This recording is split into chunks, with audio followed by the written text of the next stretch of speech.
Hi there, I'm your math help tutor, and today we are going to learn about division with remainders. Before we proceed to the discussion about the standard algorithm or long division, we have to discuss first another concept in division called remainders. So far, we have been performing division operations wherein our quotient or the result of the division is exact. However, in some cases, the answer of our division will not be exact, which will create what's called a remainder in our answer. The remainder, as the name suggests, is the amount that remains or is left over when our computation does not result in an exact division. Let's compare division operations without and with a remainder. Let's divide 9 by 3. So we can see here that we can exactly divide 9 by 3, meaning there are 3 exact portions of 9 after division. It also means that within each section, it contains an exact amount. So the answer to 9 divided by 3 is 3. Now let's try to divide 10 by 3.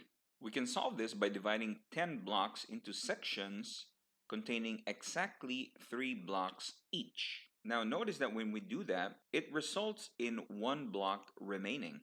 1, 2, and 3, but we have a remainder of 1. You're also going to notice this when we subtract 3 repeatedly from 10. So we have 10 minus 3 is equal to 7. If we subtract 3 again from 7, we get 4. And if we subtract 3 again from 4, we get 1. And we can no longer subtract 3 from 1. So we were able to do this 3 times with a remainder of 1. So the answer to 10 divided by 3 is 3 remainder of 1. Now let's see a more realistic scenario of remainders in division. Say we want to put chocolate chips on top of each cupcake that we bake. And you have a total of 17 chocolate chips and 5 cupcakes. How many chocolate chips can we put on each of our cupcakes? So this can be solved by division and can be represented by 17 divided by 5. So to know the answer to this, we can distribute our chocolate chips among our 5 cupcakes. So let's draw blank circles to represent our chocolate chips. And what we're going to do is we are going to evenly distribute our chocolate chips evenly across our 5 cupcakes. So now we have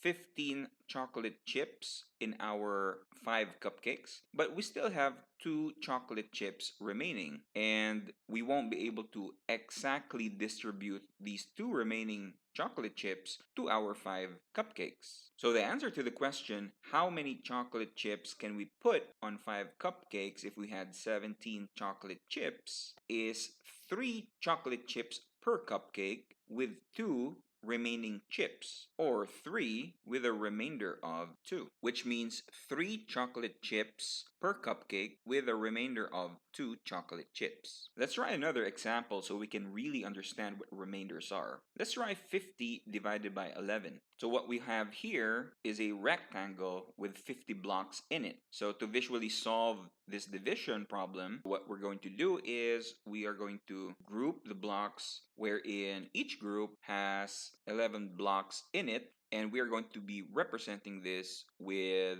a different color for each group. So after creating 4 divisions with exactly 11 blocks per division or per group, we could see that we can no longer create another section with 11 blocks in it because we only have 6 blocks left. These 6 blocks are what's called remainders. So from this picture, we would know that the answer to 50 divided by 11 is 4 with a remainder of 6. Now let's review what we have learned. You can pause the video if you need more time to answer the questions. Let's begin. It is the amount left over when our computation does not result in an exact division. The answer is remainder. What is the answer for the division operation below?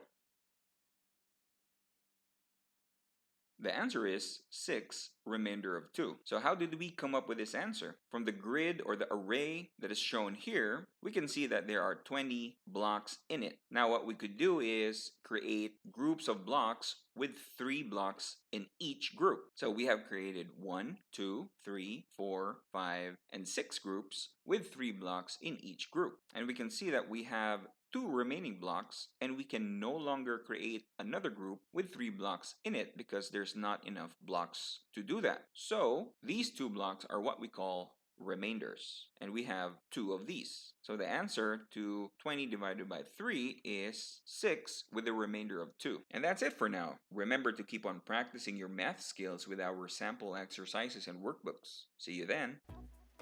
Visit mathhelptutor.com to improve your math skills and your math test scores today. You can do this through your unlimited access to all our math lessons, practice quizzes, and workbooks.